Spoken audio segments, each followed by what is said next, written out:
Welcome once again to Reflections, the Wisdom of Edgar Cayce.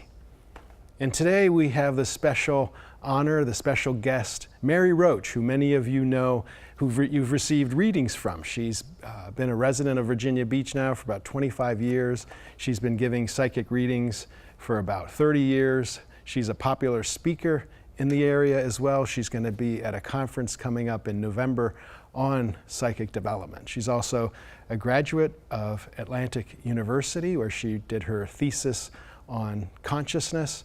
So I'm really looking forward to this chance to talk with Mary and get to know what she's up to and have an interesting conversation. So join me as we speak with Mary Roach. So Mary, it's an honor and privilege to have you here. I think I've known you since I moved here about 15, 16 years ago. And we've had conversations here and there, but I'm really looking forward to having a conversation with you today and just learning more about you and what you do. And I kind of know about you from other people, so it'll be nice to have this talk with you. Oh, thank you for having me. Oh, you're very welcome. So maybe we can start with, I think you're certainly in the A.R.E. community, you're one of the best known psychics. And what would you like to share about that story? What was it like growing up, or did your family support you in your psychic development? Well, I wasn't really psychic growing up per se. The word psychic, when you look at, I was just watching recently the movie I See Dead People, Sixth Sense, and this kid was seeing dead people, and I never saw that type of thing. I didn't see ghosts. I didn't have that type of experience. But what I did have was I was really hypersensitive. So I was always feeling everything, and I was always kind of overwhelmed because I never knew where it was coming from or what it was all about. So it took me a long time to unravel it and figure out what it all was. So in the mid-'80s, a woman published a book, and I've always recommended her book. And I don't know if I think it's still available. It may not be, but it was about being too sensitive. It was called "Are You Really Too Sensitive?" And I got a hold of that book out of a Boston bookstore. And I went, oh my God, that's me. That's my life. That's exactly what happened. And I realized that I was not just sensitive, I was also empathic. And not all psychics are empathic, but because some of them are really more psychics who come from other directions and get information other ways. But I was more of an empathic psychic. And so the way I became a psychic was kind of an accident, mostly, because I took classes. Just like everybody here comes in for programs and they take conferences and they learn. That's exactly how I started. Like a psychic development class? Yeah, it was actually called parapsychology, and it was taught by a woman named Pat McKenna in Cape Cod Community College in the it must have been the mid-'80s, maybe the early '80s, right after I got out of college. I got out of college in '83, so it was probably '84, '85, somewhere in there. And she was teaching classes, and they were packed. And they had people of all ages, people who were retired, people who were young, people in the middle, men and women, and she was very popular. She was a very popular psychic up there. And she taught classes that were open to everybody, and that's how I started learning. That was the way it started making sense to me. And then I found the book about sensitivity, and that's how it even made more sense. So I used to work in human services. That was my job back then. And so now I came here because I really felt like I needed to study. And so I went to study. Oh, so you moved here from New England to be to work here at the Cayce Center? Well, I moved here I wasn't going to work here. I was going to get a degree out of Atlantic University. Oh, right. And so I took a leave of absence, which I had to go back to work at some point. But I took a leave of absence to study at Atlantic University. And at the time, AU had classes on site. You know, you would go to a classroom and you'd sit down and there'd be a professor. And there were a lot of great professors. We had great teachers. We had the students were wonderful, and we learned a lot. So it was a really great experience. But it took me a while. I got the degree. I thought the degree would really help me somehow be a psychic. And what was interesting is I was already doing readings the whole time.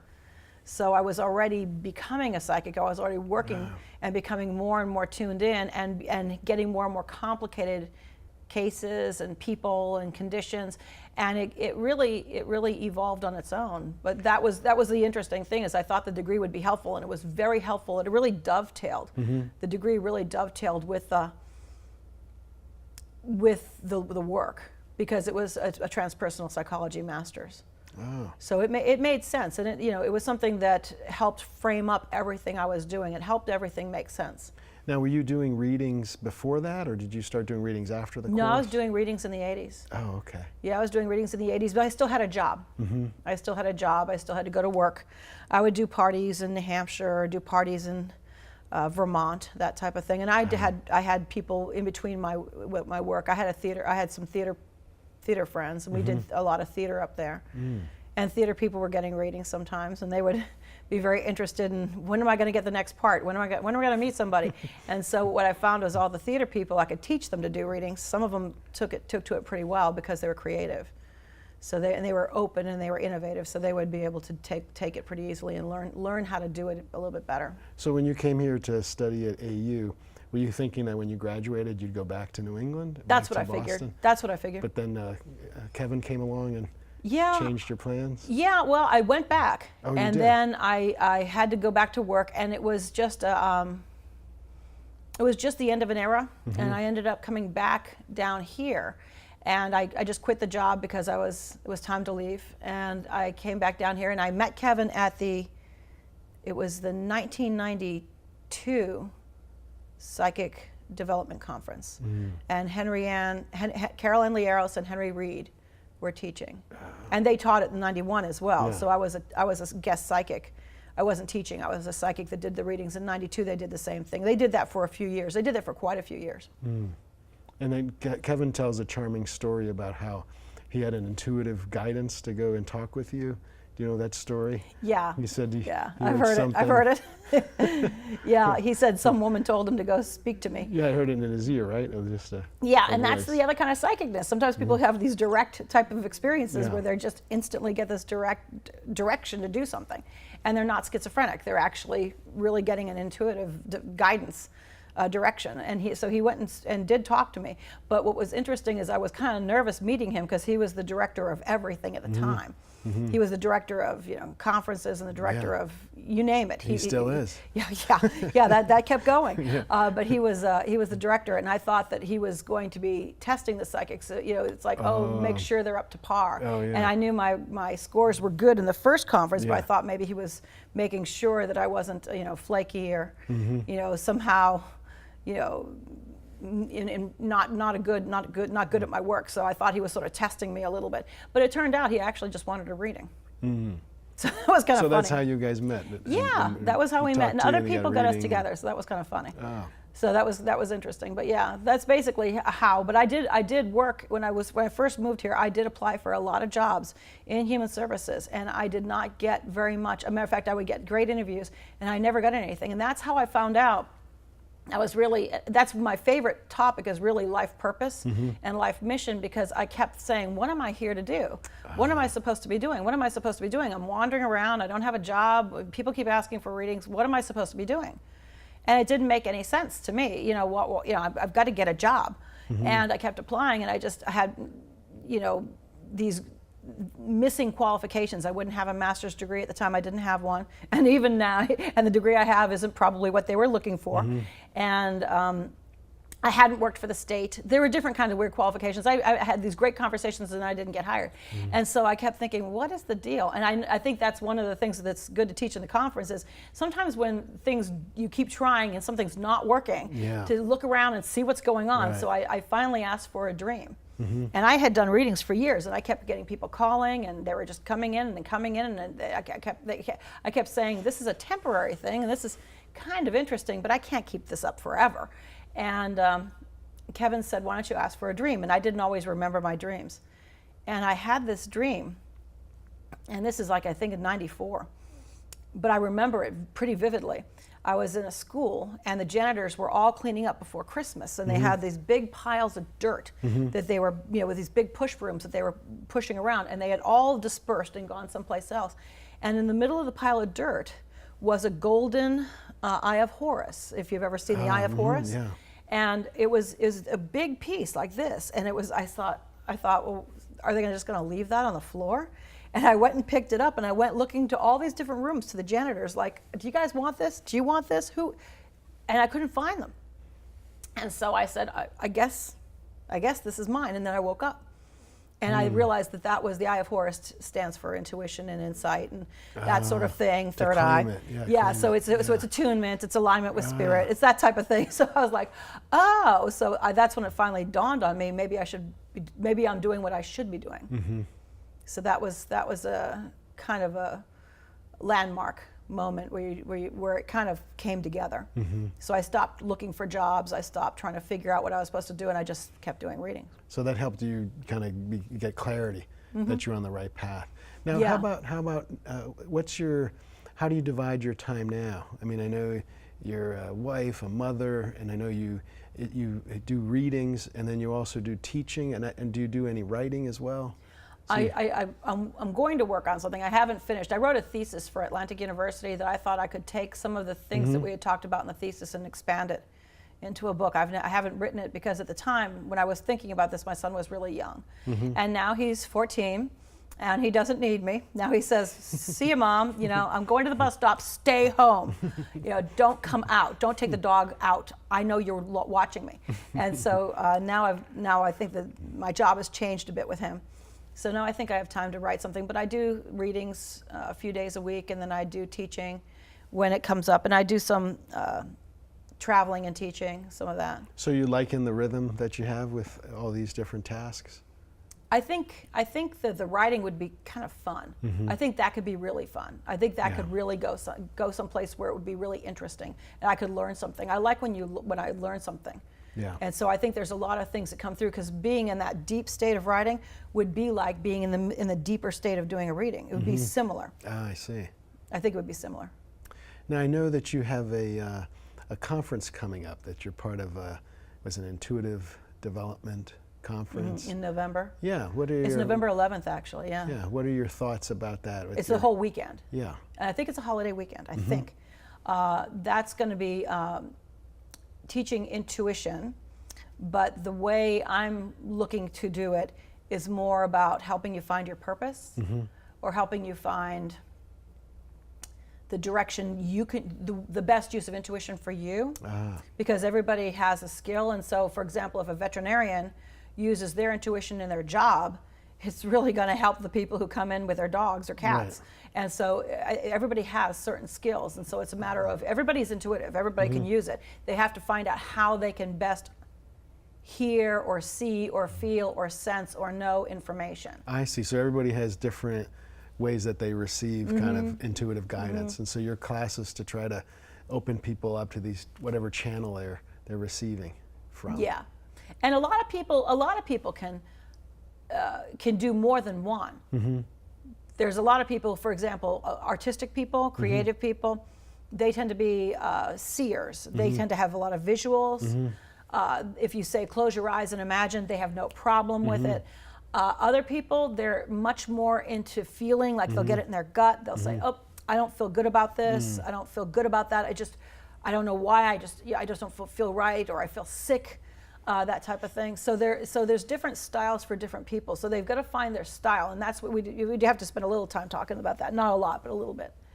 So but also how they can use it with their purpose. Because taking intuition development doesn't mean everyone's going to be a psychic. Right. Because it's not necessarily everybody's job, but they can all use it in whatever their purpose is. And life is a lot more fulfilling if you have an idea what your purpose is. So have you seen many of your students kind of really progress and become quite adept psychics? Some have become even from the first year. A couple of them became psychics. Some of them took the programs and kept taking more programs, and some did become psychics. This is quite a few years ago now. This is like '91 when that started. So some did, and then a lot of people did find something about it that worked for them in a different way. Like some of them were therapists, and they were very intuitive therapists, so they started using their intuition in their therapy. A lot of them started doing that sort of mix. Some were hypnotherapists, so they really could feel what was happening, because you do hypnotherapy, don't you? So you could sort of go along with the person intuitively and feel what they were feeling and sense what they were sensing. Yeah, that happens. Yeah, you kind of join in. And so I think everybody has a skill that works for them. And one really strong skill, and then probably others, sub-skills that are really developing. Now, earlier you mentioned just about your particular interest is with helping people find their mission or purpose in life.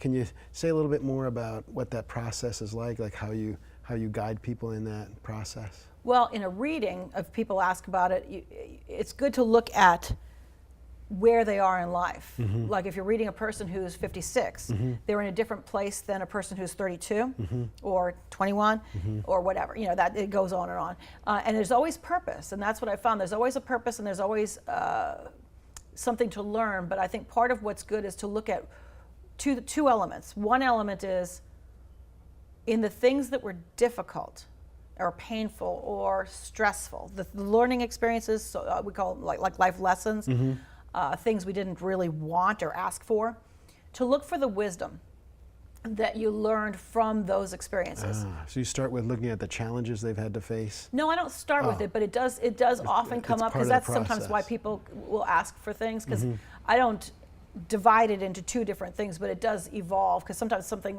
will be bothering a person and it'll be from a relationship that's unresolved, or it'll be from a time that they had to take care of somebody who was really sick and they feel maybe they would like more closure about that, that type of thing. And so whatever they learn from the experience, that can kind of go with them. And so that wisdom is part of what they're bringing into the world, because part of the soul purpose is expressing, but you're going to have challenges. You're going to have life lessons. You're going to have things you're going to have to trip over to figure out what to do. And the thing about soul mission is that wisdom mixed in with your talents and your skills and your loves, the things that you are just your soul is drawn to. It's the stuff that is just the things that really you feel are, that's my calling, that's the thing I'm here to do, that's what I'm best at. When you get that element, that's a higher expression of soul purpose. Soul purpose is going to have those lessons. Once you get the lessons and get the wisdom under your belt, then the next level is going to be that soul mission, and it's much more comfortable. And you have to get through this one to get to that one. Yeah, that resonates with me, because one of the things I've started doing here is teaching life coaching, and what seems to happen is that kind of the suffering that a person has worked through, that almost becomes their superpower. Like they've learned how to overcome something, and that can be the niche of who they help, because they it's almost like they have a lot of compassion and empathy for that process, and somebody will feel understood, and they can relate to that. So it's interesting that resonance between kind of the challenges we've faced and our soul purpose, whether we choose it ahead of time or whether it somehow evolves, but somehow that they're in the same alignment. Yeah, it's in alignment with that. You know, it is in alignment, but I do feel like that as long as you feel victimized, or life has really not been good to me, and I didn't deserve this. When you're in that space, that's still part of the purpose, and that's still part of the learning process. But once you get to this space, and that's what readings can be helpful with, is taking all that stuff out and looking at it and saying, what are we doing here? And what are we learning, and why would your soul attract this particular relationship or this lesson? You have to do it in life coaching too. So it's the same thing. But then the next level, once that becomes wisdom, it's like, oh, I get it. Now I know what I'm supposed to do with that. And the next level, I feel like with soul mission, it's much more not just your calling and the things that you love and doing what is really like fulfilling or meaningful. It doesn't mean you can't have fulfillment and meaning on the other levels. You can have it in some ways. But what's interesting is that there's a real fulfillment on the soul mission level. And it does feel like, and I'm sure that it doesn't mean there'll never be another lesson again. There may be something else that's in process here on a lesson level, and your calling, maybe, okay, I got my calling, so I'm finding fulfillment, but I haven't finished this thing with Dad. So there could probably be two different levels in anybody's life all the time. But that's one of the things that's kind of interesting, is you can have both, and simultaneously, I think. So it sounds like when you're giving a reading, you're kind of getting a whole lot of information, and then you're in some way guiding the persons toward like how to assimilate it, like how to make use of what's coming to you. Like do you get like Cayce talked about the Akashic records. Do you feel that you access that, like in accessing a person's past lives? Is that part of how you help a person Yeah, the Akashic record is all there is to tune into. Yeah. There isn't much else, but it is the soul history of a person. So yeah, there is the soul history of other lifetimes, which are really helpful. I find them very helpful. Sometimes people are like, I don't know if I want to hear about my past lives. I'm like, well, you might want to hear about why you are married to the same type of person over and over and over again. But there's a pattern. So I think it's good to look at the patterns. Yes. From that, because it also in any of the regression or soul, any of the life coaching, you're going to see these patterns. And so I find like the life purpose, not the life purpose, but the pattern where you're looking at past lives and maybe what happened someplace before and what you brought in with you. Yeah. Because I've seen kids come in really angry. I mean, people could have kids and they're 10 years old and they're furious at the world. Yeah, they're born angry. They're and born, they keep being or angry. they're just born delighted, or they're born really talented. And in 5 years they got that good at painting, or they got that good at the piano. Really, in 5 years, and so that's why that's kind of an interesting direction to take this, because the soul mission says, okay, well, we want you to be able to really fulfill your life and be of service, because you need the wisdom to be of service. You can do the stuff you love, but you're still going to be of service. But over here, if you don't really nail those patterns and start to really take them apart and find out, become conscious of them so they're not running you. You have to begin to know them so that they're not in charge of you. So, I mean, and we all have to do it. It's just a process of evolution. And then are you able to kind of access that same source for yourself? Like, are you able to, is it easier for others than to do it yourself? It's so much easier for me to do for everybody else. Because it's not for me to do a reading on me is sometimes difficult. I have been able to do some deeper meditation. And if somebody else is up here leading something and they say, okay, let's do a past life regression, or I've had hypnotherapists, say, here, let's go look at something, let's go see what happened in China or whatever, then I'm able to do it. So with somebody else's voice, I can go there. But there are times where I was having some crisis where I had to really delve in on my own by myself, and I did find my way through it. It was a little bit like going through the eye of a needle, but it was something I did, and I found some information that was really helpful to me, and I was surprised by it, and that's how I know it wasn't my ego. Usually, because your ego gets in the middle and says, well, you didn't do anything. Your ego gets in, it's like, that's not really your fault. That wasn't you. But your ego gets in the middle. So, but there are times when you're really deep, and then you can get that ego out of the way. And it's easy to do it for others, but for yourself, you have that little. I mean, I have that Achilles heel sometimes that says, I didn't really ask for this. Really? Is that what I asked for? I don't think so. And so once that gets out of the way, and in a deeper meditation or a deeper process or a hypnosis, or even if I'm really, really, really working on something and trying to become aware of it, I notice things like synchronicities and things starting and information coming together, and it's like, oh, they're talking to me. I get this. And sometimes I don't get the kind of voice that Kevin had, like go talk to that girl. But I do get that kind of drive to do something, and it won't let me go. It just keeps bugging me and bugging me and bugging me. It's like, I guess I'm going to have to do that. I guess I'm going to have to go ahead and deal with all this. Okay. So then I do. So I have found it's gotten easier as I've gotten older. When I was younger, I was too much in my own way. Now, are you aware, or would you be open to sharing any of your past lives that have been part of what's brought you here, the work that you do? I don't know if Edgar Cayce or if Edgar Cayce or you're intuitive, because Edgar Cayce had that Rata life. He was very psychically gifted, and but what a miserable time he had. I mean, what a rough go he had with the Rata deal. That doesn't sound like a lot of fun. A lot of soul development. A lot of work on that one with Dad. His I guess his son in this life. And other people, of course. I have looked at some lifetimes, and actually when I looked at them the most was when I was a student back in Massachusetts. And I have some affinities with New England parts of New England. I have seen one past life where I was in Newfoundland, which I thought, where is that? But for some reason, the Canadians kept telling me, you keep saying it right. I guess I wonder why I'm saying it right. And so but it was just an average life. It wasn't, it wasn't bad, but it was just me, and I was dying that's the place I was at in that life. I saw my own. I was not young, but I wasn't old. I wasn't 100, but I was, probably 70 or something. But anyway, so it didn't tie into this. So I have not done a lot of exploration with my own. Oh, okay. What I've found is probably the most common regression I do with somebody in the A.R.E. community is that they have a past life where they were killed or tortured, or they had bad things happen to them because of their psychic intuitive gifts, healing abilities.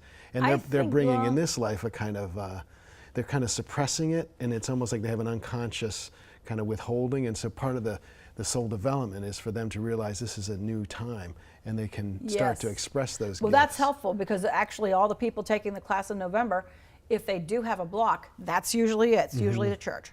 Yeah. It usually has something to do with, being burned, or, being tormented, or, that sort of thing. Oh, I remember having somebody who was describing the stoning. I didn't even know what that was, but how they could put heavier and heavier stones on somebody.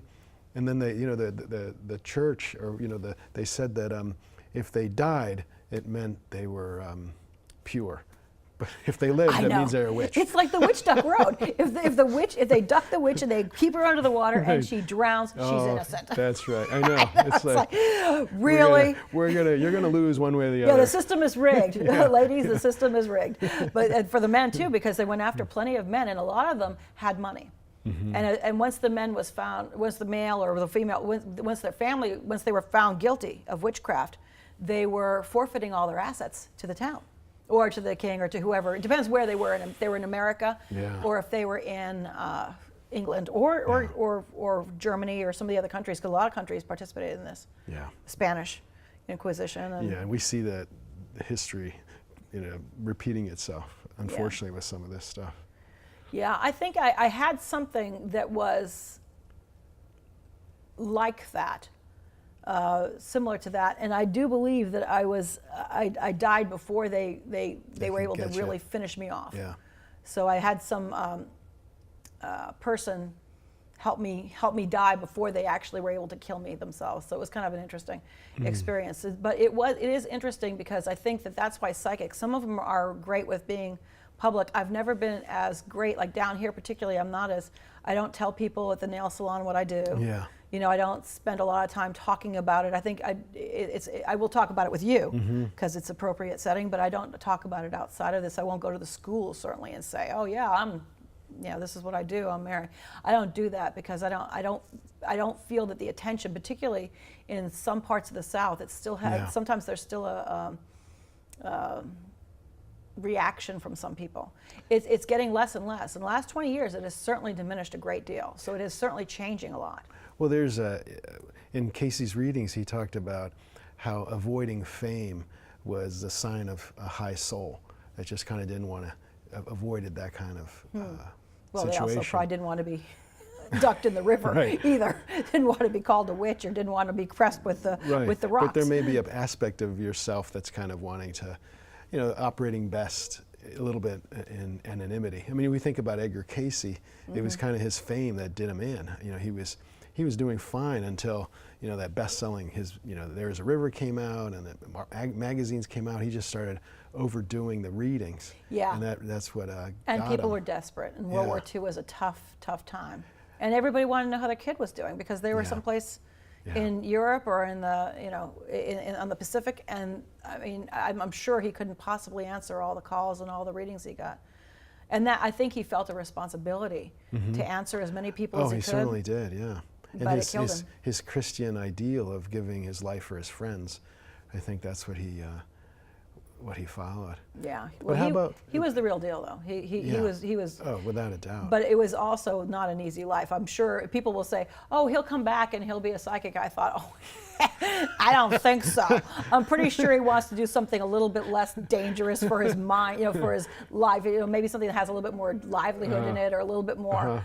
Just be a photographer. Peace, be a photographer, have some fun, go to the beach, go fishing, do something that's kind of peaceful. But I'm not sure, people, they all assume that somebody like he would come back as a psychic, and I'm thinking, are you kidding?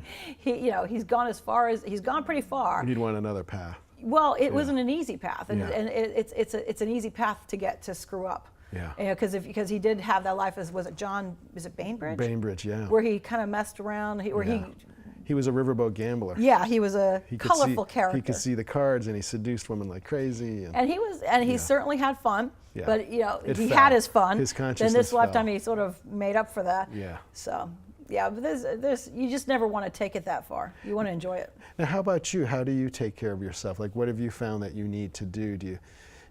How many clients do you see a day? I don't see do you that take many. do you Yeah, take I'll only breaks? see 2 a day at the most. Oh, I try not okay. to see any more Oh, than good. 2. So like what Cayce was advised to, no more than No 2 more or than 3. 2. Yeah. Yeah, well, three is okay if you keep shorter. I don't do terribly short readings.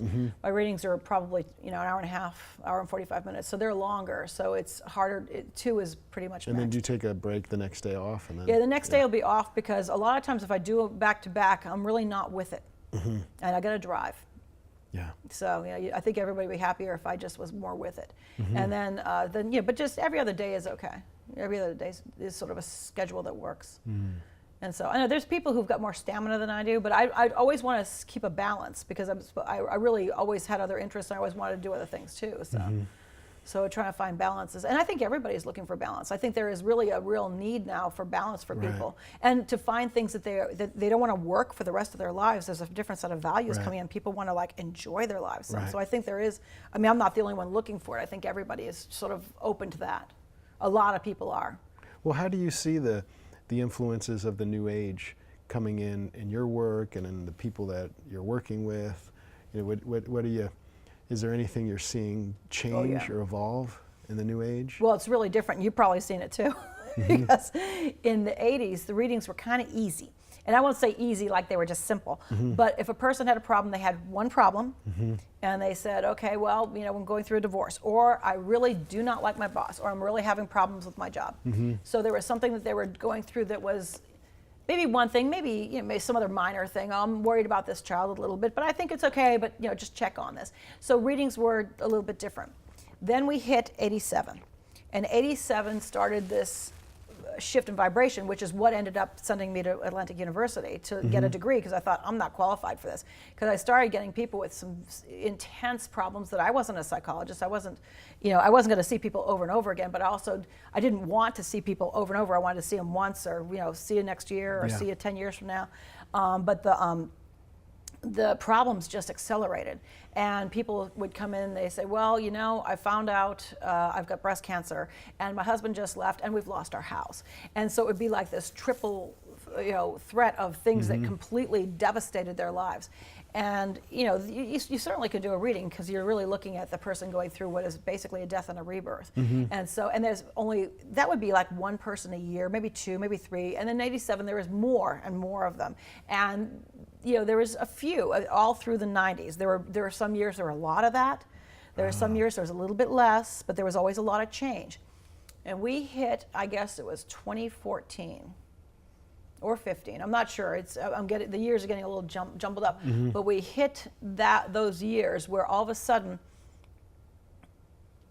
everybody was going through something. It wasn't just this person here and that person there, and then they had support systems that could help them. The person fell apart, their support systems fell apart, the other people in their family fell apart, the distant family fell apart, their best friend fell apart, their dog died. I mean, it was just one thing after another. So and there was a lot of this type of thing. Do you think that was the time accelerating kind of issue? Yeah, I think a lot of things had to happen. And I think the Aquarian, they call it the Aquarian age. I like the term because I feel like it is an age that I certainly wanted to see. I thought it was a good one to see, but I think it's important because the Aquarian age is really about the we. It's about the soul. It's about you and I working together, or everybody working with themselves, or using the best self instead of their lower self. And so it was something that I was certainly excited about, the idea of it. I had no idea it would be so difficult to get into it. And I didn't, and what I didn't realize, for example, we've all had hurricanes, right? There's always been hurricanes, and right now, if you turn on the news, there's like 80 hurricanes out there, and they're all 5s. And so, when did that happen? Yeah, with so much water they're carrying. Yeah. I met a kahuna a few years ago in 2011, and he kept looking at the East Coast, and he kept saying, "I see water everywhere," and I thought, okay, we'll see. And then I kind of think, well, is he just saying that because he doesn't like the East Coast? And it turned out he was so right. It's scary how right he was, because right after that we had Sandy. And then we had, of course, years went by, there was still more water, and then we had Matthew here. And for here, there was flooding, and the flooding was also a warning to say, here, fix the pump systems, get this place straightened up. But, but everybody, that's what we're saying, is like everybody now is having a crisis. And one person, it could be financial, somebody else it could be health, somebody else it could be their house fell apart because it was flooded, somebody else it could be somebody died. So there's a lot of crisis out there, and it seems like nobody gets excluded now. It never was that intense. It was never that intense. Not that I can recall. And have you seen kind of your abilities or the way that you work now that people are bringing so much complexity? Do you see yourself, like have you evolved to kind of match? It sounds like in the 80s I think things it's were good that I'm simpler. older. Yeah. I think it's good that I'm older. I think it's good that I know something at my age now, in my 50s, that I did not know. Certainly in my 20s, because I was doing readings in my 20s, but it was, once again, I probably was given the simple, here's the easy readings, these are the preschool readings for you. And then as I got older, I think I got more difficult ones as time went on. But I think that now,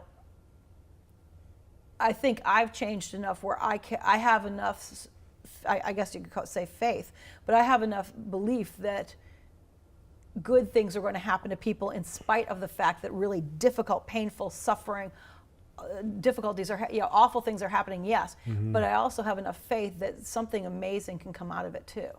And I've seen it. I've seen people come out of it. I've gotten cards from people, years ago that were in the middle of the worst crisis. And they were like, well, thank God that happened to me because I've changed. And this is where I am now, and this is what I'm doing. I've always wanted to do this, and I've gotten these cards. I've kept them all, actually.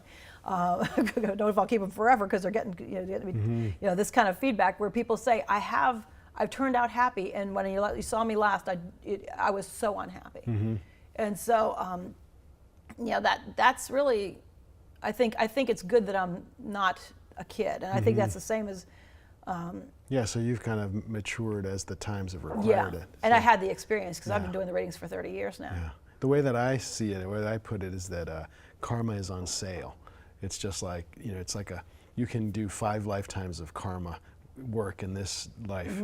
You might have taken 5 lifetimes 100 years ago, but now you can pack it in. It's all, like, I think that's why so many souls want to come in, because it's a great opportunity. A lot of challenges, but lots of opportunities. Well, it's about ending these patterns. Yeah. And so if they can come in, and that's what I have told people, is that basically if you're alive now, you're kind of lucky. Your soul chose it.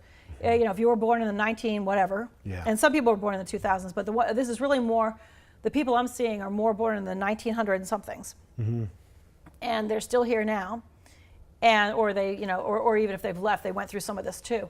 But all those people, I feel like they chose this because they were like, I can actually have a rebirth and be conscious of the rebirth and create my life. Not when I created it before, when I first came in, because my soul created it and said, here, you're going to be white, you're going to be black, you're going to be a woman, you're going to be gay, you're going to be Jewish, you're going to be whatever you're going to be. You're going to live in Cincinnati or Boston, whatever, good luck. Here, you're going to be in London. So all that was chosen by your soul, but this is now, and you don't remember it, but now you get to choose when you have these rebirths. And so it's like, okay, if I'm going to start over again, and what do I choose? What do I want to create? And you have to have an idea, and the only guidance is going to be intuition or inner feeling, or whatever you want to call it, inner awareness. It has to be something on the inside driving you forward, because before the karmic lesson, that lesson took precedent and was going to drive everything forward until you figured it out. And now, what if that's gone? Yeah. So, yes, I can see why people would. You kind of re-enlist and pick another. I don't even know if it's all karma, though. I think people are getting into a place of free will and co-creation. Yeah. And that's a real powerful place. And you have to have the I guess, discipline and self-awareness and fulfillment. You have to be okay with you and not want to. You have to be coming from a higher place. Not from the lower part of yourself that says, well, I hate you, or I'm mad at you, or I'm. And you can, I'm sure everybody who's working with this has bad days, but you can't live there. You can't live at the lower level. You have to live at the higher level as far as your choices. You can't. Revenge can't be a motive. You can't spend your whole life trying to get back at somebody, or that type of thing. It's got to be more of a higher purpose. You've got to be bringing something good to the table. So I'm smiling because I remember when I first moved here, I thought it was coming to Shangri-La, and then it took me a while to realize that it's Karma City, and it was like I remember. If somebody came at me, my natural tendency was to push back, and it took me a while. Now I call it being like a karmic matador, like a bullfighter. I just kind of go, "Ole, you're mad at me for some reason. I don't know why. I mean, maybe just as I've learned to not engage the karma the old way. Just kind of see, that's breaking the pattern. Yes, that's breaking the pattern. Yeah. But it's becoming there's aware plenty of it. more. There's plenty of other ones. It's like as one resolve, the next one comes in. The next Yeah, lesson. there's something about this place that just accelerates all of that. It's just really. I know it's people really don't know fun. that. People don't know that. It's great if you're a guest here. Right, when you come Being for a a guest weekend, and staying in the you wanna hotel live is here. the best Right. way to be here. But living here is a little different. And there's something about this place that does speed it all up. Because I'm from It does. Massachusetts. I was happy on the Cape, but I kept being drawn back down here. And well, if you it want was to about grow, learning. if you want to grow, you have to face your karma. And you come to a place like this, it's very, very intense and very, like when I used to facilitate conferences, I would say, we're going to give you lots of opportunities here to grow spiritually. We're going to give you opportunities to be patient, to be kind, all these things that you don't normally assume. You think spiritual growth is going to be a walk in the park. Well, it oftentimes it's isn't. certainly an adventure. Yeah. But I think it's easier to say that from this end than from the starting end. Of course, there's more adventures out there, but it'd be better. It's better to look back on it and feel like you got something under your belt. Yeah. It's like, okay, I figured that one out. But yeah, it is an interesting experience here. So, but it's a good place to learn, though. I think this is actually the best place for learning in a lot of ways, because you really do have the best of both worlds. You come in, you learn, and then you go back to your life and deal with it. Yeah. And that is something that is really, I think, a pretty balanced way to deal with all of these skills, all of these things because you go home with an awful lot. In a conference like they're doing in November, that I'm participating in. All the teachers are going to give everybody 100%, and they're going to give everybody a lot to work with. I saw it. Looks like a really nice lineup. It's a great lineup of teachers. I don't think they do a bad lineup here. I mean, they always do a great one. Yeah. But that's the difference, is that there'll be something for everybody. And even if you don't resonate 100% with one part of one lecture, you'll resonate 150% with another part of another lecture. Like you said, sometimes it's not the one you think. You think it's going to be one lecture, and then you really get a lot from. I found that when I was coming here to conferences. So just as we wrap up, kind of as I had asked you this a little earlier, but like, where do you see yourself going in 5 years? Where do you see your soul development going and your expression of your Well, purpose? I want my son to, gotta get my son into school. Gotta get graduated from high school. So that's a biggie. That's a biggie. So that'll be a big transition. Because for it you. is important that he fulfills his purpose too. And that is something I've been aware of. And he sounds like he's hit the ground running. He sounds like he's a... No, they come in knowing who they are. I mean, they may be a little open, and blank slates, but they're not completely blank slates. As they get older, you start to really see parts of them. When I've seen Tyler around, I just get a sense of a kid that get out of my way. Yeah, he's strong. Yeah, he's strong. But so for me, though, is to be able to do, I think, more teaching. I'd like to do a lot more teaching, and I think I'd like to do a little bit more, I think I'd like to get the writing underway and get that focused on, and get something published out there at some point. Because I've been saying for years, every time I'll get it done, and as soon as Tyler's not underfoot, and then of course now he's practically in 8th grade, so now he's old enough where he's not underfoot anymore. But so now I've got to get my act together. Yeah. And my husband, every time I turn around, he writes a book. He's there goes another book. I used to say, oh my God, every time I turn around, he's got it down. You got another book, and he's very disciplined, and it's kind of easy for him. It's what he loves to do, and so he loves it so much. He just completely immerses himself in it. But he also needs time that is straight through, without a lot of interruptions or a lot of other things that have to happen, and it's hard to get when you have other obligations. So you've got kids, when you are working, in the job he's got. It's hard to get straight through time. Yeah. So that's one of the things I was looking at. A quote from, it was of all people, it was Alfred Hitchcock, and he was saying, and it was a really nice quote, but I loved it because it said, my dream is to have open space, to just have this open time. I wish I could quote him, but I don't recall the exact words he used. But it was the idea of having this completely open day with no, it wasn't without expectations, but with nothing in the way of just so that you could be creative and enjoy yourself. And that was the type of thing that of all people, I mean, I wouldn't know him very well, but it was something that I didn't expect it to come from him. I expected it to come from some great philosopher, and it came from Alfred Hitchcock. But he was a great director. He was visionary in his own way. So. Well, my intuitive sense sees you writing, but then I don't know if I'm projecting, because I'm trying to get my first book out too. So. Oh, congratulations! Have you finished it? No. I've been working on. I tell people I've got 15 first chapters. So if I publish it, it's going to have a great beginning. It'll get a little repetitive by the end. I'm pretty sure it'll. Can you hypnotize yourself and get yourself to finish the rest of it? I should do that. I mean, at Congress a couple years ago, somebody came up to me and said, "Gosh, I really enjoyed your book." And I said, "Oh, can I borrow it?" Well, listen to yourself and bring a tape home and say, "Oh, there it is." That's what I think I'm gonna. But I agree that I think that it requires that open space, because I'll take 2 days and then I'll write and then I'll get all caught up in stuff and then I get back to it and it's like, who wrote this, and then I have to almost like reformulate it. So it's almost like I read somewhere that the Sleeping Prophet, that the author had done all his research and he sat down and wrote the book in 2 straight weeks. He just holed up somewhere and pounded it out. So. See, my background is theater, so I'm a director, so I'm used to collaborative. You talk to the lighting designer, you talk to the set designer, you talk to the actors, and you work through a process. So I'm used to the collaborative process. Yeah, me too. I'm not used to the one at a time, and yet it is something. Yeah, writing can be kind of lonely. Yeah, and you have to be okay, being by yourself. And if you get stuck and get annoyed, you have to work yourself through it. Yeah. And like I said, the people who do it all the time, it's what they're good at. But yeah, there's a lot more fun things that I think that are coming up. I think it'll be interesting to see where this whole Aquarian thing goes too, because I don't feel I think it's going to be about consciousness and about people taking control and recreating a world that has community and has love and has people fulfilled and doing joyful things.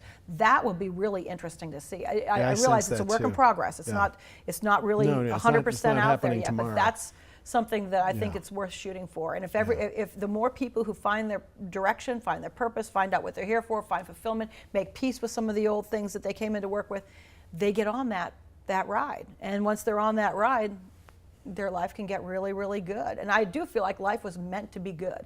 I don't think it was meant to be miserable or suffering or difficult. I know it's been that way. Right. Sometimes I'm sure everybody has moments and days and months and years they can say we're awful, but it really, I believe, is meant to be good. And that's what I feel that, A.R.E., your work, my work, Edgar Cayce's work, all this work is here's a pathway. Right. Here's something you can do. There's something in it for you. Easier. Find your path here that can get you to where you want to be, so you're fulfilled and happy. Well, we're almost out of time, and I just wanted to, is there anything we haven't covered that you'd like to share? I can't think of anything. Anything about the conference or anything at all coming up? Yeah, I think the conference is going to be fun. I think we're gonna cover different parts of. We're going to do a little bit of life purpose because I just love that stuff, and life mission. But we're going to have to talk about some soul development, because soul development is really the whole point of being here. But you have to use intuition. If you don't use intuition, I don't know how you're going to find out. Yeah, I see it's November 10th through the 12th. I guess that's going to be Veterans Day weekend. It's Veterans Day weekend, which is actually, I think, a really good one. They nailed that weekend. I think that'll be an excellent one. Yeah, and you'll be Saturday afternoon aligning with your divine essence, attuning to your soul's voice. I'm after Cindy Griffith-Bennett. Oh yeah, she's great. She's got some great stuff she's going to do. So I'm going to come in and listen to her too. Yeah. There's some great speakers in that conference. Yeah, it sounds like it. Good. Well, I've really enjoyed our time together, and I appreciate you coming in and sharing with us today. Well, thanks for having me. You're very welcome. See you soon. Okay. Bye.